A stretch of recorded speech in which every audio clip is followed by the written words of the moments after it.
All right, everybody, good afternoon and welcome. I hope that everyone can hear me and see me, but most importantly, that you can see my screen.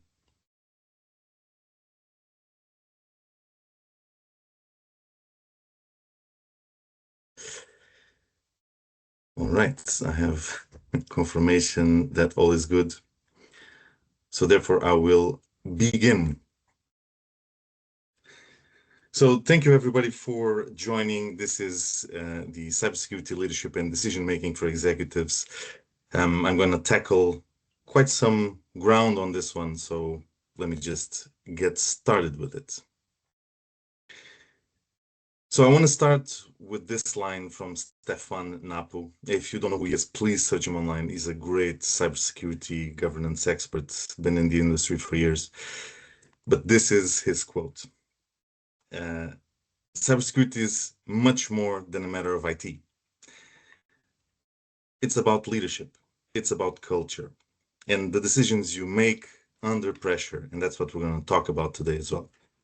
So in the next 20 minutes, we'll go over the three biggest leadership challenges commonly faced by cybersecurity professionals, and then walk through three very practical, very hands-on frameworks you can apply immediately to make better decisions, to lead with confidence, and to establish a more secure business. So I want to begin with the challenges.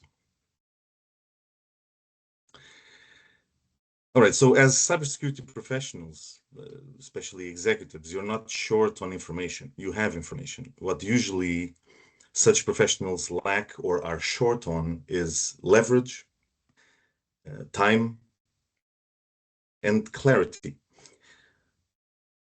And the pattern that I see everywhere usually goes like this. So first, there's an authority gap. In other words, you're accountable for cyber risk, but often you don't have the direct authority or the visibility that you need. Secondly, there is a resource crunch or a resource scarcity. The threat landscape, in other words, is exploding faster than your budgets and that your headcount can keep up with.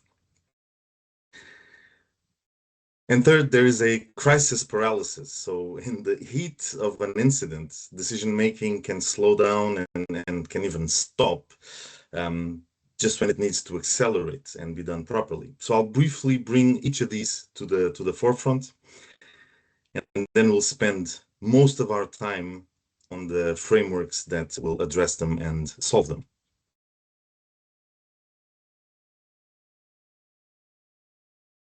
All right, so challenge number one, the authority gap. It's the first challenge I want to talk about. So you're held accountable for every security breach, but you lack the authority to act.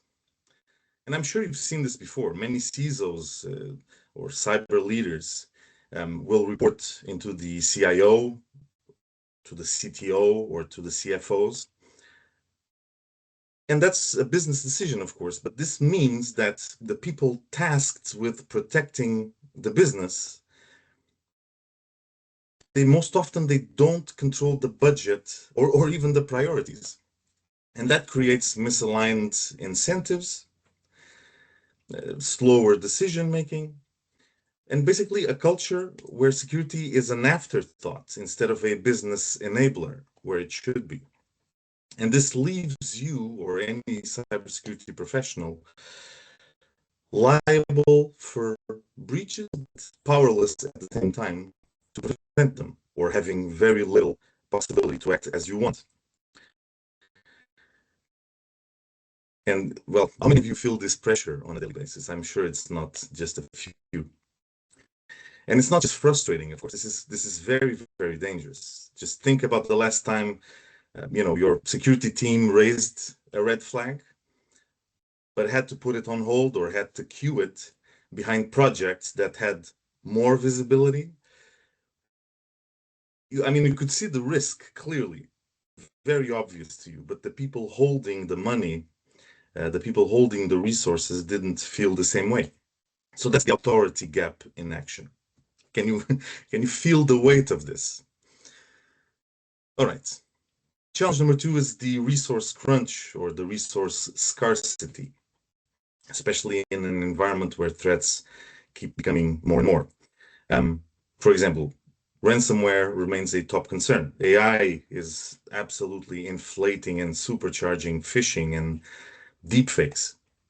And supply chain attacks can hit you through partners you barely know.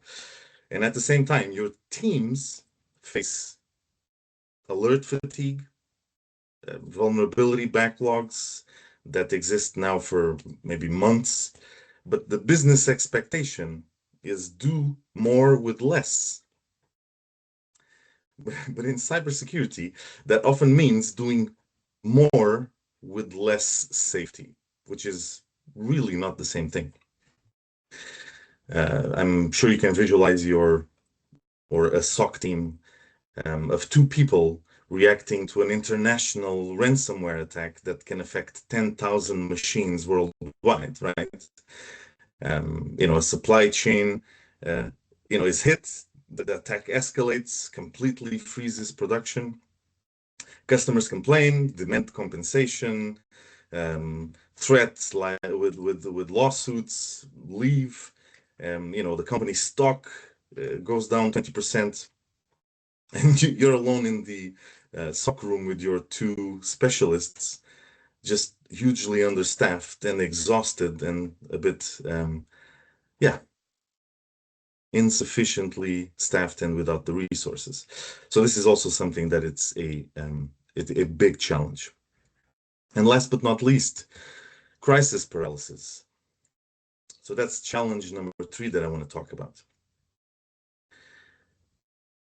When a major incident hits, stakes are enormous, right? Like the board, customers, regulators, shareholders, everyone is paying attention and very eager to throw blame around.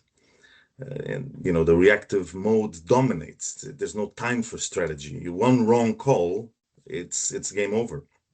You kind of freeze, and you have incomplete information. You have all the technical jargon, the nomenclature that comes from your IT background. But you have on the other side board members or executives that are very nervous and that are demanding action right now. And sometimes the temptation is to wait for more data, to avoid the wrong move. But in cybersecurity, delay is also a decision, right? It comes with a cost. And who has felt such a paralysis, such a freezing lately? Please let me know in the comments below. And you can imagine yourself, I'm sure, in a meeting, boardroom or otherwise, and a breach is happening, right? Logs are coming in. You're saying to everyone there, yeah, we're still assessing the situation. We're still discovering. But people from communications, they're asking, what can we tell the customers? Legal is absolutely worried about liability. And now the board chair, so CEO or whoever, is demanding results right now. And no decisions happen while damage continues to escalate, right? So, and maybe even a competitor now strikes you in public with accusations while you're completely paralyzed. Can you feel your heartbeat increase just because of situations like this? So this is a bit of the world in cybersecurity, especially SOCs. But listen, it's in these moments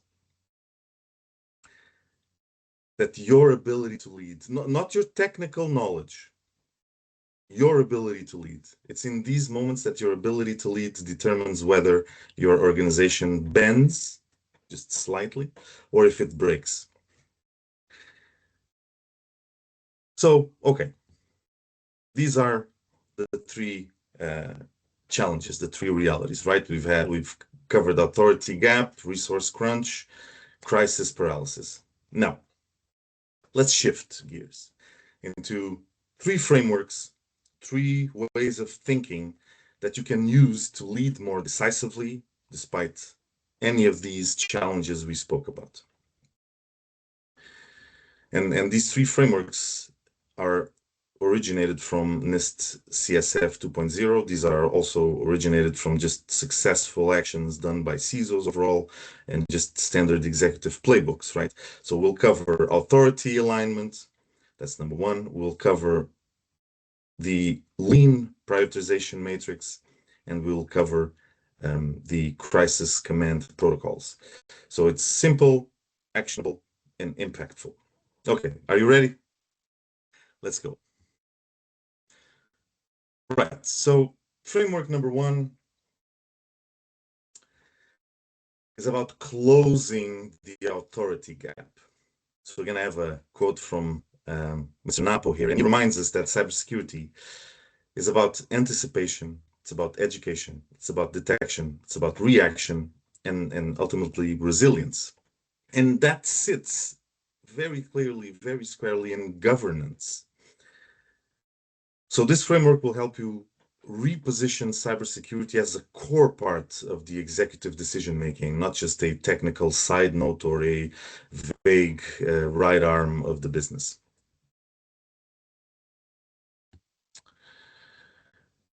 All right, we can split this into 3 steps.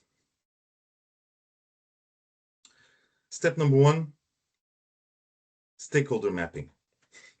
List your actors. Write them down. CEO, CFO, COO, CIO, CTO, business unit heads, department leads. Identify them. And identify what they actually care about. Is it revenue? Is it uptime of systems? Is it customer trust? Is it regulatory compliance? Is it legal liability? Find that out. And then translate your top cyber risks into their language. So in other words, say things like, this control protects 8% of our annual revenue. Instead of, this is a CVSS 9.8 vulnerability. So instead of a DDoS attack can flood servers with traffic, instead say, well, if customer-facing websites go down, we are losing 5K in sales per hour. Speak their language. All right, so that's step number 1. Step number 2 is shared KPIs and incentives. So link security metrics to business KPIs. For example, phishing simulation pass rates become part of leadership scorecards. You see, incident response times are tied with operational KPIs. When a business unit leader's bonus is linked to security behavior in their teams, what ends up happening is that your priorities will simply become their priorities as well. So that's step number 2, shared KPIs and incentives. Make sure everybody's on board. All right, we continue with step number 3, governance rhythm.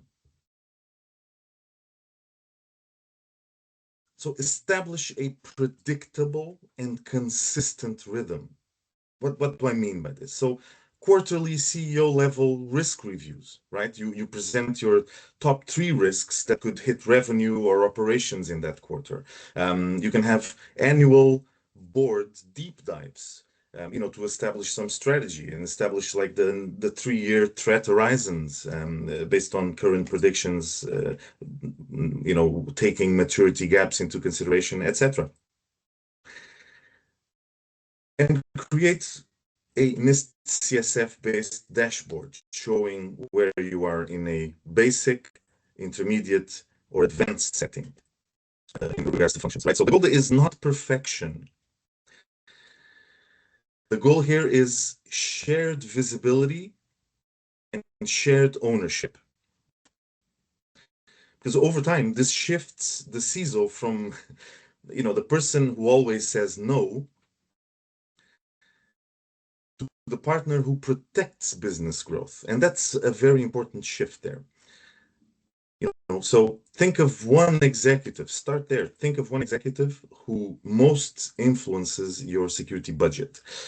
What is the one metric that you could show them that could make cyber risk feel really real in their world, right? So that is how you align authority with the 3 steps we just mentioned. Okay. And of course, this is not something that you do in one day. Here's just how you can operationalize this in 30 days, right? So in week number 1, you build your stakeholder map. And you reframe your top 5 risks, top 3, whatever you want, into financial, operational, reputational language. Speak their language, right? Week number 2, you can propose some shared KPIs to your executives. Something lightweight. Start small and then build upon it, right? Something measurable that you can link directly into specific behavior. So shared KPIs. Week number 3.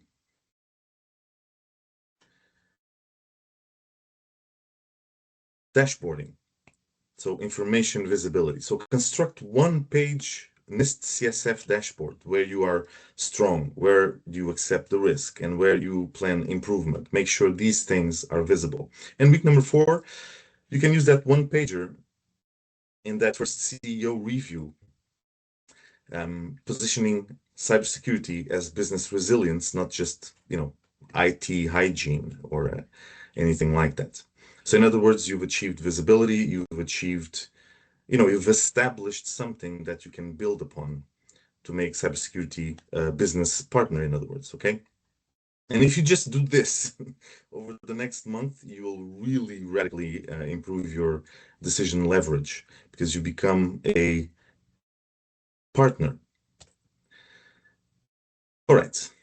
So this is framework number 1, authority alignment.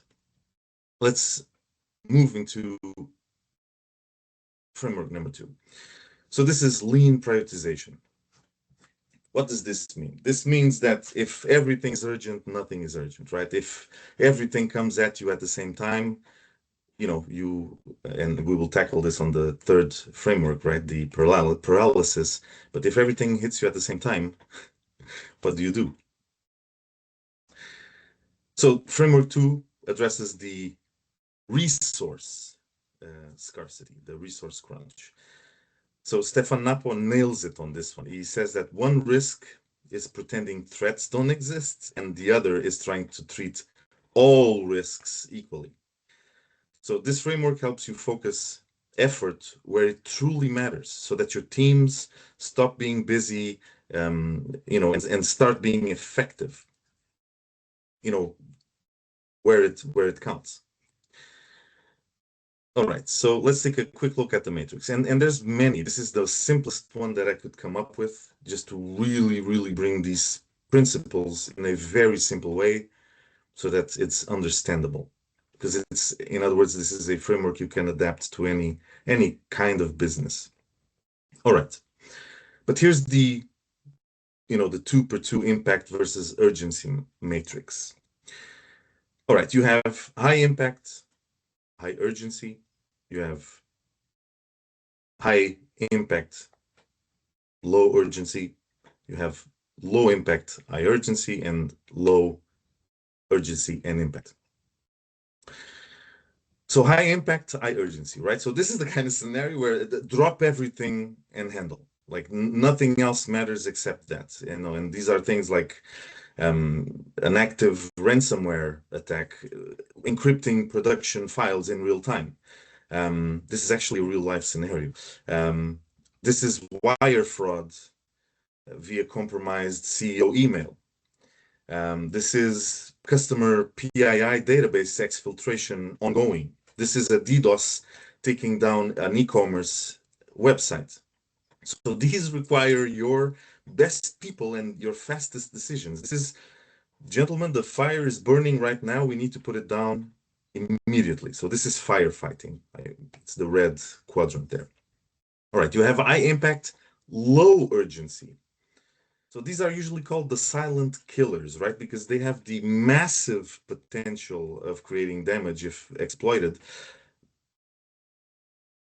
but there's no fire burning right now. There's nothing happening right now, right? So these are good for, you can schedule them, in other words. So situations that fall into this can be things like structural issues, right? So like no MFA on 200 admin accounts, for example. It's a legacy Active Directory with 5,000 stale accounts. It's no endpoint DLP on the sales laptops, right? It's lack of core backups. These are project level decisions, not firefighting, right? So these you can schedule. Then you have the low impact, high urgency. So these are usually the annoying ones, but they're not catastrophic. So it's noisy alerts, it's minor vulnerabilities. It's like 400 noisy firewall alerts, um, related to the same scan. It's the CEO's VPN dropping during a board meeting. It's one single HR user locked out of the payroll system. These are great candidates for delegation. You can delegate, you can try and automate these things, and they are not catastrophic. There's nothing burning, but it's just annoying because it's high urgency. They will pull your attention, in other words. All right, and then you have the low impact, low urgency. So these are the nice to haves. These are, you want to upgrade the UI of a vulnerability scanner from versions 5.2 to 6.1. These are the nice to haves. These are the pet projects, just things that you can very easily say, not now. But I want you guys to take a step back. The key is that you, as cybersecurity professionals, as leaders, as executives, agree with what lives on each of these quadrants. I put a couple of examples, but this is by no means a full list, right? The importance is that you, on your own business, agree with your leadership what exists on each quadrant. You then align budget, you align headcount, and you can align your own attention accordingly. So let's look at the weekly ritual and how you can apply this principle or this framework. So here's how you can apply it. Every week, you run a 30-minute review with one of your business unit leads. You can do more, of course, but start small, and then you can repeat often. And you meet with them, you fill the matrix in with the week's top threats and issues in their area, and you continue doing that until you've met with all business leaders. And a small meeting, 30-minute meeting, 20-minute meeting. You prepare them in advance if you need, etc. Then you pick the top 3 in the high impact, high urgency quadrant. You pick them.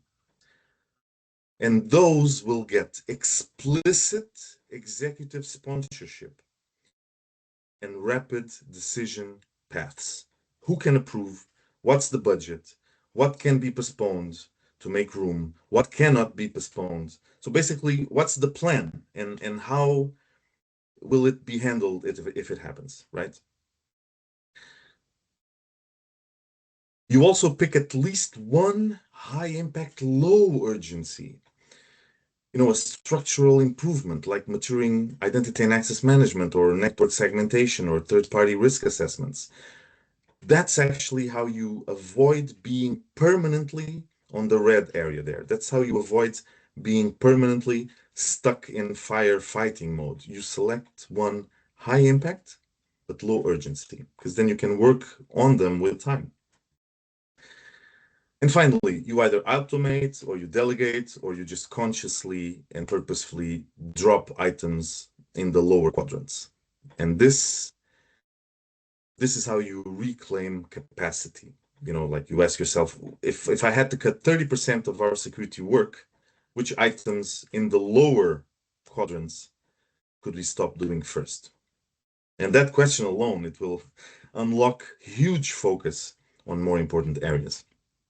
All right, so that's framework number 2. Framework 3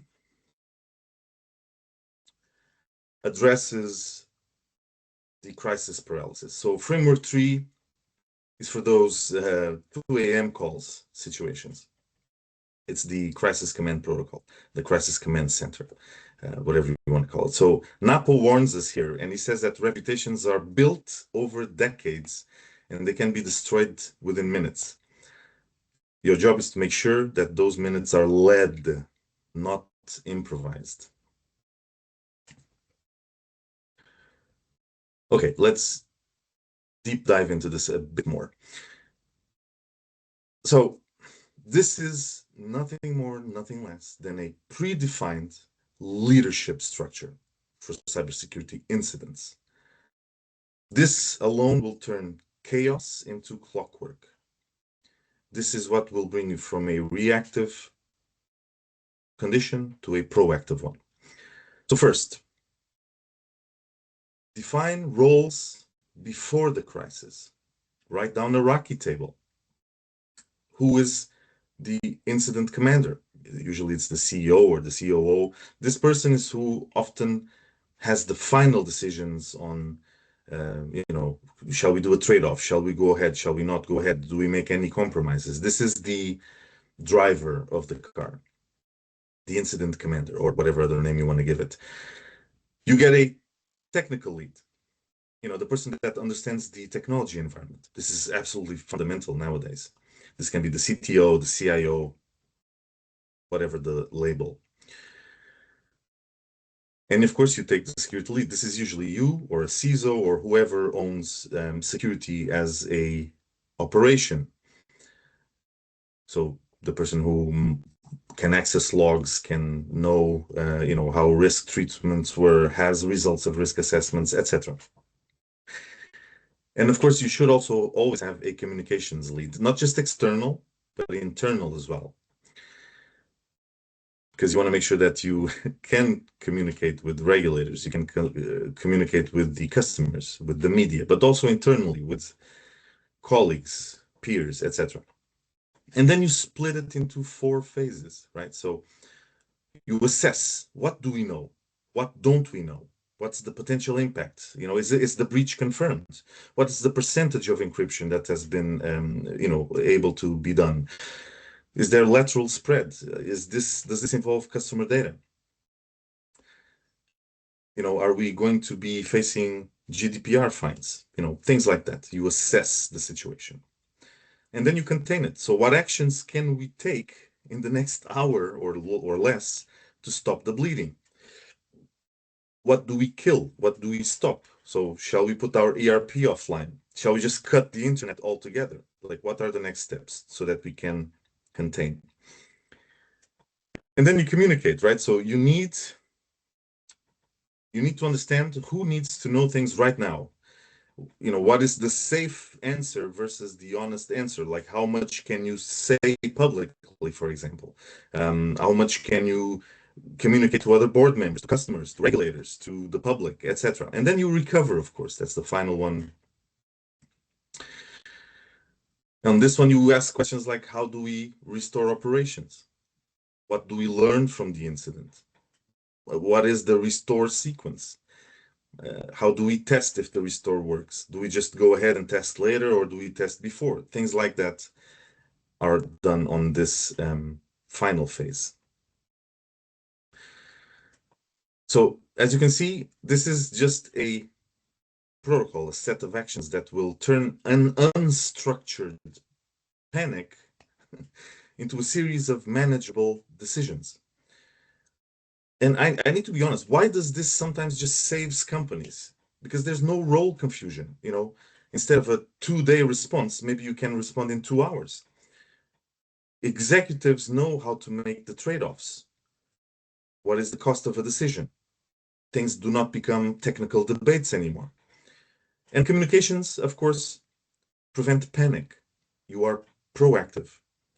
instead of reactive. So again, the objective here, of course, is not perfection. The objective here is speed. So you do need to practice this. So once a quarter, run a 90-minute or less. It's up to you. But run a tabletop exercise with your real executive team. So with the team that you've built, and present a realistic scenario. Ransomware demand, suspected data breach, or something as simple as a regulator question. Walk through the 4 phases. And don't worry if the facts are messy. That's the point. Everything starts messy until experience structures it. And of course, measure not only the technical response time, but decision time. How long until we decide to shut down a system? How long did we take to notify regulators? And do make the phone call. Call the number to make sure that it's still working. How long did it take for us to brief customers? So you can see over time, you will see that decision delays, they will shrink as people become more and more familiar with the roles, with the language, and with what they need to do, with the trade-offs. That's how you move from a crisis paralysis into a crisis command. All right, so how do your next 30 days look like? We're almost done here, by the way. Well, let's bring it all together, right? So challenge 1, the authority gap. What do? You create a stakeholder map. You shared KPIs. You have a one-pager NIST dashboard. Challenge number 2, the resource crunch or the resource scarcity, right? Your move, you create a matrix of what is urgent, what is not urgent, what is very impactful, what is not very impactful, so that your best people can work on what is most important. Challenge number 3, the crisis paralysis, right? What's your move? What can you do? Well, you create a team. You have the incident commander, you have the supporters, you have a quarterly tabletop, you rehearse and you practice the team under fire. You create those scenarios and you learn from them, right? So pick one of these to implement in the next 7 days, then commit to all 3 over the next 30 days.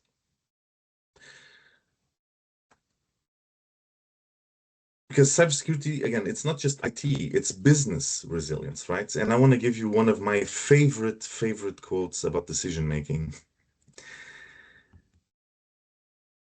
which is such a powerful reminder, right?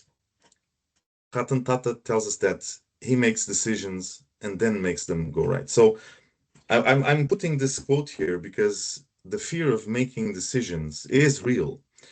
But I believe that you either make a decision and things continue and you can adjust, which is what Ratan Tata tells us here, or you're paralyzed, one of the challenges we just discussed, and something that should have taken 2 hours ends up taking 10. Cybersecurity leadership demands exactly that: bold decisions on authority, focus, crisis response, followed by relentless execution. You don't hesitate. And you make sure that as you go, you learn, you make new decisions, you adjust, but you make sure that at the end you are successful. Okay, so you now have 3 concrete frameworks to decide conclusively and drive your results. And remember this: cybersecurity leadership is at its very, very core a series of decisions. It's where to invest. It's what to say no to as much as what to say yes to. It's how to act under pressure and not paralyze.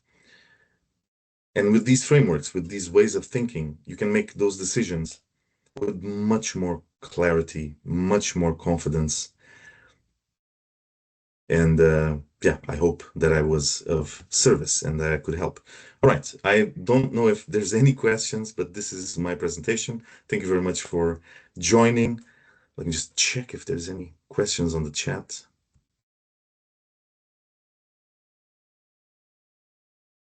All right, I see two questions. I'll address them really quickly then. How can executives make confident cybersecurity decisions without deep technical expertise? This is a very good question. Thank you, John.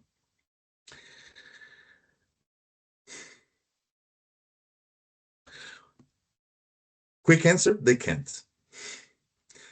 The long answer is usually they are not alone. They do have their teams. One thing that I always recommend, so if you, as a senior, as an executive, if you need to make a decision, you ask your teams to build a scenario where you say, okay, what is the situation? You know, ask them to give you the details of the situation. And then to give you, you know, 1, 2, or 3 options into what would be the best course of action with their recommendation as well. But never forget that your teams are the ones on the trenches. Your teams are the ones on the ground, which means that they are the most qualified to make the decisions because they're just the people that know the most about the topic. Usually executives have a bird's eye view from above, but the people on the trenches, they know exactly what's going on. So coordinate with that. Ally one-to-one with them so that when they ask you for a decision, everything you need is on an email or a paper that you can just sign off because you know all that you need to know based on what they gave you.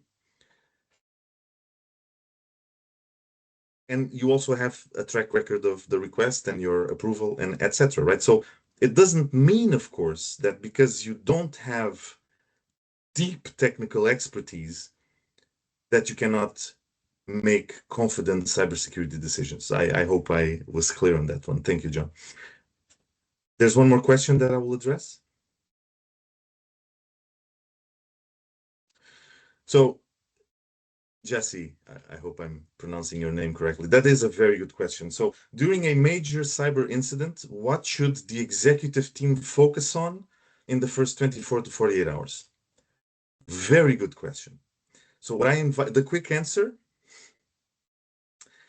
is that it depends on the business and it's up to that executive team. So this is not a one size, well, the way of thinking is a one size fit all, but each business will have different priorities based on, for example, do they prioritize confidentiality or do they prioritize integrity or do they prioritize availability? So this is not an easy answer to give you. My invitation to you, Jesse, is use the matrix, for example, that we spoke on framework number 2. Make sure that you know what is critical and what is not critical, and then make sure that you have your own playbook with your team so that for this scenario, you know what to do. For scenario B, you know what to do. You know what to do, you know who makes the decisions, you know all the alternatives in advance, all right? So the focus of a team, it's based, of course, on what is the most critical for the business, and that's how you should look at it. And not just 24 to 48 hours, like what's the immediate decisions that need to be made, and even the long-term 3 to 6 months, like what's the lessons learned, etc. Thank you, Jesse. I hope I answered you. All right, I see no more questions. I will end by thanking everyone very much for being here with me. If you have any questions, you have my LinkedIn and you have my Twitter or X handle on the screen. I want to thank you very much for being here, and I wish you all a very good day. Thank you.